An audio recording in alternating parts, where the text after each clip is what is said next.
Welcome, ladies and gentlemen. Thank you so much for your great support always. I'm so grateful for your continued support to this channel. Thank you so much, ladies and gentlemen. Before you continue, hakikisha umelike the video. Nimegundua kwamba wakati mwingine muna watch video, munasahau kulike. Please don't watch a video ukimaliza unaacha uja like. Utani let down. Hakikisha umelike the video. Thank you so much for that like. Things are boiling up as RAILA'S sharp words has landed his close ally in government in deep trouble. Of course, leaving them worried about their jobs. Raila Odinga's declaration that his party will front a presidential candidate in 2027 has unsettled his allies, serving in William Ruto's government, leaving many worried about their political future. Now, Raila dismissed claims that ODM had shelved its presidential ambitions and insisting that the party will chart its own path in the coming general election. The remarks contradicted his earlier assurance that the coalition deal with President Ruto will remain intact until 2027. Ladies and gentlemen, before we continue, hakikisha umelike the video. When you like the video, you automatically support the work that I'm doing in this channel, because sometimes you watch and you forget liking the video. So this is just a reminder. As well, please consider liking the video. Thank you so much for that like. 7. You have not passed any resolution as a party to say how we are going to go into the elections of 2027. So wherever you are, don't commit the party to some things which have not been discussed. Let those things be discussed first. We are ODM. Who's told you that ODM will not have a candidate in 2027? Who has told you? So first, think as ODM. We have a clear plan that we have negotiated and we have agreed on, and let us continue to implement that plan. Other decisions we'll take when the time comes. Now, the sudden shift has created anxiety among ODM figures who secured cabinet and parastatal positions under the cooperation pact with the UDA party just the other time. So these cabinet secretaries are Pio Wandai, who is occupying the position of CS of Energy, John Mbadi Treasury, Hassan Joho Mining, Wycliffe Oparanya Cooperatives, and Beatrice Askul EAC are among those now facing insanity in this government. Now, political observers are now saying Raila's statement could either be a strategy to strengthen his bargaining power with Ruto, or the first signal of a looming split.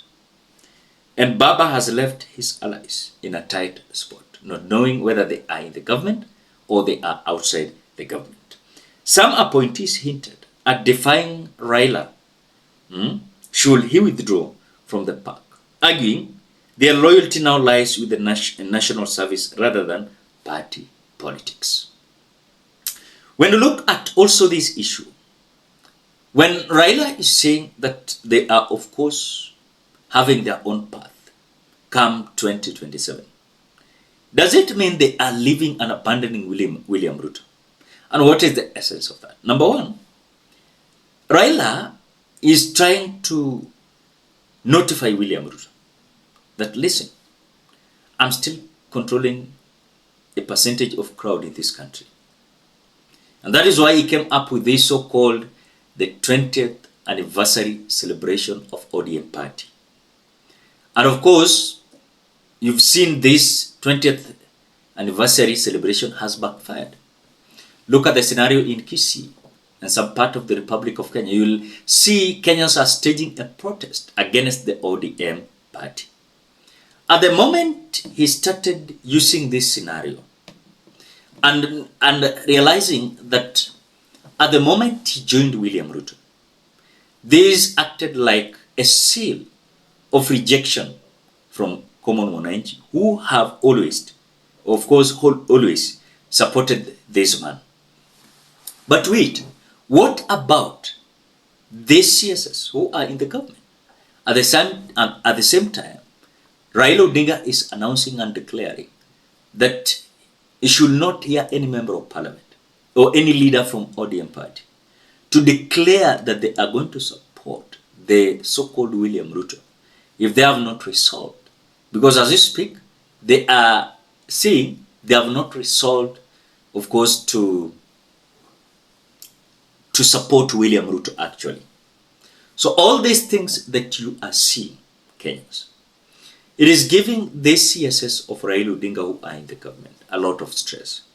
Because remember, some of them sacrificed their positions. Like Opiyo Wandayi was elected member of parliament of Ugunja. Now we are having by-election. We are having John Mbadi was nominated member of parliament. Now CS of Treasury. Joe was not elected, or Parenya was not elected. They of course, they finished their second term from their counties. Joe was the governor of Mombasa, Parenya was the governor of Kakamega. Now look at this scenario. What if William Ruto today decide that we are kicking you out? What next for Wandayi? What next for Mbadi? Of course, Mbadi is still having position to go for. Because remember, in the last general election, Mbadi never fight for any seat because he was advised, because he wanted to be the governor of Homa Bay, and he was advised that this time round, let us support Nyawangaya, Gladys Wanga. Then next time it will be you. So, Mbadi can go to Suba. Is this northern? Mimi hizo north na south inanichanganya. I think Suba South. North ni Amili. Kama sijakosea nikosea mimi inanichanganya. So Mbadi atarudi Suba, Quran. But Wandayi atarudi wapi? Kwa sababu pale Ugunja imeanza kuwa hostile. I'm coming from Ugunja, by the way, and I can tell you things are not good with the Wandayi. Wandayi created a crisis with Orengo, the governor of Siaya. He wanted to arrange the politics of Siaya the way he wanted it. Just imagine the CS. He wanted to kick out the James Orega. That is why you could see there is a union in between Oburu Odinga and Wandayi, so that they can frustrate James Orengo. And even Samatand was one of those individuals. So I can tell you, people like Opiyo Wandayi, their politics is demeaning, and they might not be shocked. They might be shocked if the result that will come later will shock them. Another thing, the question is, what next? What next if they are going to be kicked out? They have no option but to go back to their party without anything. Remember, easy positions they are holding, hizi za caretaker tu. William Ruto anaweza lipuka anytime na anaweza fanya Kenya anataka, and he doesn't care. By the way, he can do what he can do. Later, watu wa ODM ndo watachekelewa. It will be so bad. Ladies and gentlemen, what kind of advice can you give the CSS? Should they resign early before the frustration? Drop your opinion at the comment section below. Otherwise, thank you so much because of your support. Please consider subscribing, liking, commenting, and sharing this video. Till we meet in another video.